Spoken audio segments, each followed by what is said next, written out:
the suppression of the use of marijuana and of the forces lurking behind it are the most important jobs this department is now engaged in. In 1930, the records on marijuana in the Washington office of the Narcotics Division scarcely filled a small folder like this. Today, they fill cabinets. Welcome, ladies and gentlemen, Coloradians and everyone that's smart enough to listen from the outside. One of the most amazing plants we've ever discovered. The pot party, the trippers, the grasshoppers, the hip ones, all gathered in secrecy and flying high as a kite. Welcome back, ladies and gentlemen, to another episode of Stoned Appetit. With your host, as always, it's me, Kip, and across the screen, I got CB. CB, how are you, brother? I think I'm doing just about as good as everyone else in our state. Dude, it's a fucking vibe out here right now, isn't it? Heavens. Love getting behind our state team. Yes, sir. So we're having a lot of fun. You know, we got a big episode for us. It's July 4th weekend is coming up. So we're going to talk to a friend of the program that's going to tell us all the intricacies of navigating the corridors of I-70, as well as the fun aspects of running a social media page called I-70 Things. But before we get into the interview, we got to recap last weekend, what we're doing this week, and we got to give a shout out to our fucking sponsors. You ready? Here we go. Sponsor number one, the premier sponsor of the podcast, is our friends over at Standing Akimbo. As we sit here in the middle of a 100% fucking recession, or headed towards a recession, price of weed has bottomed out, price of jobs is impossible to fucking get one, and that's why you need to be sure you're shopping smart fiscally all summer long. With gas being as expensive as it is, what if you could cut cost on the other types of gas? That's right, that smoke, that flower, that dab. Standing Akimbo is a medical-only dispensary located at 3801 Jason Street, right there in the Sunnyside neighborhood, and they've got platinum products across all fucking shelves, and it's primo priced as well, Chris. So if you're getting bled dry by the Democrats or the Republicans, fret not, my friends. The people that stand right there in the middle, those that guard you on that wall, the friends over at Standing Akimbo, by God, they'll take care of you all summer long. So if you get your med card, you'll make your money back in no time. The $90 you spend on the card will be paid back in your first 2 trips to the dispensary. I'll bet my bottom fucking dollar on it. So if you don't believe me, go over to standingakimbo.com. And if you have your med card, but you don't want to wait in the line, you can order through their website now and just swing through for pickup. It's absolutely primo, Chris. I'm loving it. Great ad read. Thank you. And speaking of ad reads, Chris, I got one more for you, and it's from our personal diehard friends, Seed and Smith. Yeah, you can get their great products at the medicinal dispensary of Standing Akimbo, but they also have it in rec form across the city. So if you go to www.seedandsmith.com, you can see where across the whole metro their products are being sold. The best part is they have 2 dispensaries plumb full with all of their products, whether it be their pre-roll flowers, maybe it's just the flower that they grow in-house that's award-winning dankness. You may be looking for that dab gear, you know, a little concentration station. That's what they got you. And then, of course, everybody knows they have the cartridges. They're working on the Stoned Appetit Dart Pod that is soon to come out. I think we'll have an announcement on the exact date next week. So next weekend is when we're eyeing, but get ready.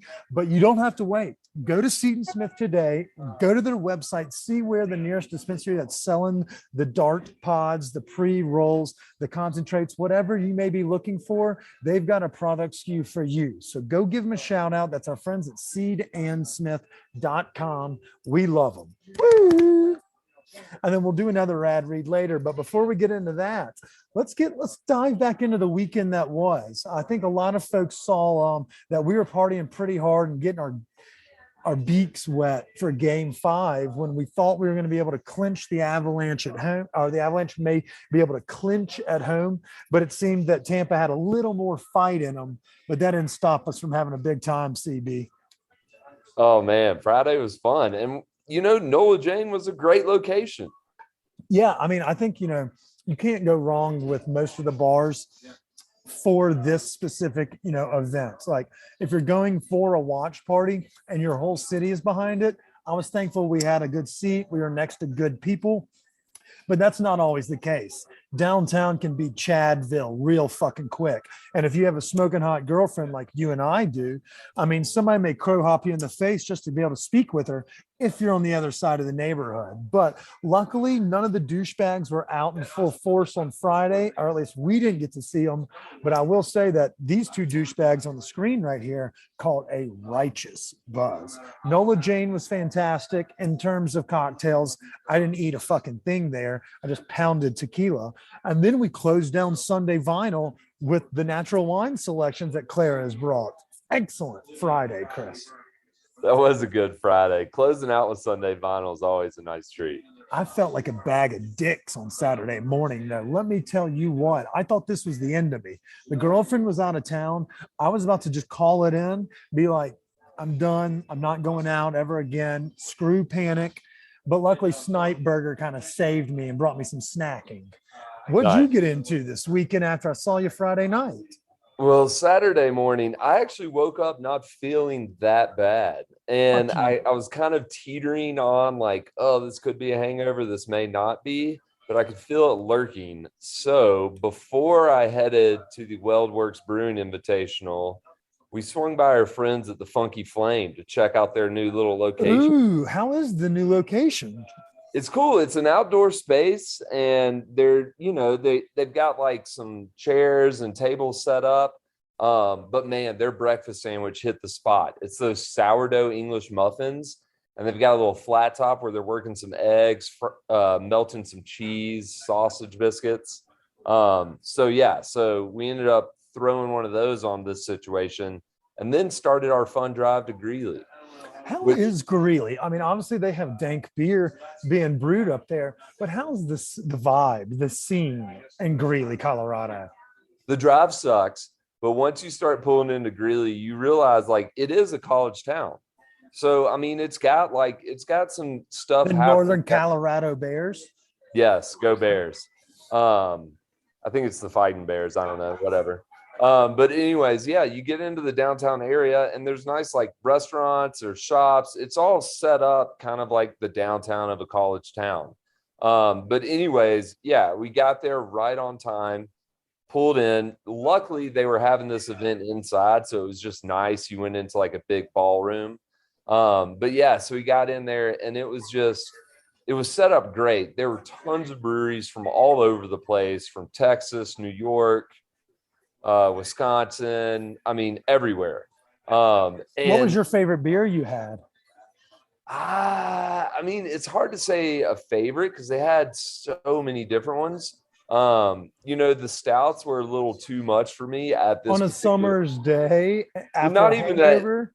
And yeah, it was the hangover that really got me. I took a big sip of one and was like, oof, can't do that anymore. So I just scarfed down some pretzels that they provided. Anyways, moving on, Russian River from California, they had one of my favorite beers. It was kind of like a summer saison type that was really natural. It's like bordering that natural wine almost. You know what I'm saying? The bubble, it's got a little sparkle. It's got some of that tartness on the backside. Yeah, it's great. It's great. But no, that was fun. Met up with some of the crew. They were having a great time. And what was great about it was afterwards when we went to the brewery to say hey and like snack some beers there, we could drink for free all weekend with our passes. Whoa, really? Yeah, that was in the fine print on the pass. Obviously, they don't display that. But when I got there, dude's like, these are good. And I was like, solid. But WeldWorks does offer food. Oh, I didn't know that. Did you grow up? Yeah. We got this roasted chicken sandwich with like this bacon jam. That was actually super fucking bomb. And then Ryan said their cheeseburgers were supposed to be really, really damn good. But yeah, they're operating a small kitchen space out of their brewery. And it's a great brewery. I had this like lemon meringue pie beer that I kid you not tasted like you were taking a bite of lemon meringue pie. It was dynamite. I bet our social media followers would have loved to know about that, fucking Chris. Sorry, I was bad at that, man. That's when the hangover started to kick in. I had the late afternoon hangover. You're telling me. Here's my rundown. So I'm glad y'all had fun in Greeley and got home safely. I was dragging ass all day. Beak still busted, feel like shit. I mean, it was rough. I polished off a couple snipe burgers, the King of Wings pop-up, and then I went to pregame for widespread panic. I couldn't shake it. I probably ate 6 grams of mushrooms just to feel better than off of Friday. And it still didn't do it. Like I stayed the whole show, got a ride back into the city like 12 or 1. I felt like I had been hit like by a fucking Mack truck on Sunday. So when it changed, oh, by the way, the people watching it panic is fucking hilarious. It's just like bread eaters as far as the eye can see. Couldn't, not a stick of Old Spice to be found. It was a scene. And we make light about the bread eaters in Mississippi and Alabama often, but we would be, I mean, they were everywhere. And I didn't want to put those people on blast, but everybody knows those kinds of people. And then Sunday, when game 6 came around, I was just like, I can't do a third day of partying. I just couldn't do it. So I watched the game from the confines of my own home, comfortable on the couch with air conditioning. And it felt ridiculously great. Like drank a bottle of wine just to shake the funk and to celebrate. Shout out to our friends at Spirits, Wines, Provisions for keeping me elevated all the time as well. But it was, I mean, I can't wait for tomorrow. So we may have missed the late night action downtown Denver on Sunday night because we're old and we're decrepit and we went out 2 days in a row, so we can't do a third. But that means that we have to make up for it in spades on Thursday, Chris. Yeah, I agree. We've got to be out there at that parade, and we're going to be. Yes, we are. So Thursday, we're going to take this plan of attack. And I don't know if it's the right plan of attack because I don't know how many people to expect. But this is what I was thinking.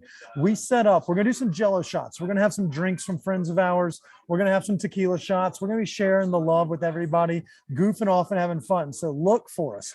We're teaming up with some friends from Mile High Sports. You'll see us around. We're going to be goof trooping fucking hard, and you'll understand why as you listen to this Wednesday. You'll see us Thursday. We'll have something for everybody. I'm bringing fuck tons of mushrooms. And it's a donation-based system in this state because it's legal. So come on down. If you make a donation to Planned Parenthood, I will give you free mushrooms. That's how we're going to do it. Because the Supreme Court is full of cunts, justices, we're going to do everything in our power, all of the resources we have at our availability to make sure folks know where we stand. We joke about the Mississippi, Alabama thing a lot, Chris, but now it seems that the women are under attack in our home states. So we're going to start doing fundraisers for Planned Parenthoods. And maybe we try to create a fundraiser to help those that maybe need to get access to safe and secure abortions. Maybe we can create a scholarship fund where we pay for flights and hotels to get people to Colorado to handle these processes. But whatever we do, we're going to start this Thursday. We've got a bunch of boomers. We're going to be sharing them with everybody that wants to help the community. That's how we're going to do our helping. So look for us at the fucking parade. I'm very excited about that aspect. I approve this message. There we go. Yeah, I know you have a real serious job, so I will take the brunt of this as I don't have a serious job. I have a cool fucking job, and I work with really cool people in the community that are on board with whatever we want to do. So when I say that I have enough mushrooms to share with everyone at the parade, all they have to do is make a donation to help Planned Parenthood in one of the states that it's banned, then we will go ahead and reward those people for being righteous and cool. That's all we're going to ask for. Nothing crazy. You got my vote. Yep. And so we're going to post on our social media exact cross streets where we are. We'll have Jello shots, some tequila. We'll have all sorts of stuff. Y'all get ready. In addition to the boom squad. Boom. But that's not it, Chris. After we get all spun up for that, we have a lot else going on. It's July fucking 4th weekend. We're talking 4-day holidays, hella traffic. It's time. Yeah. I mean, and the shitty thing about 4th of July out here, though, is all the fireworks. Every year we come to this where it's too dry. So I'm not sure about all the fireworks happening.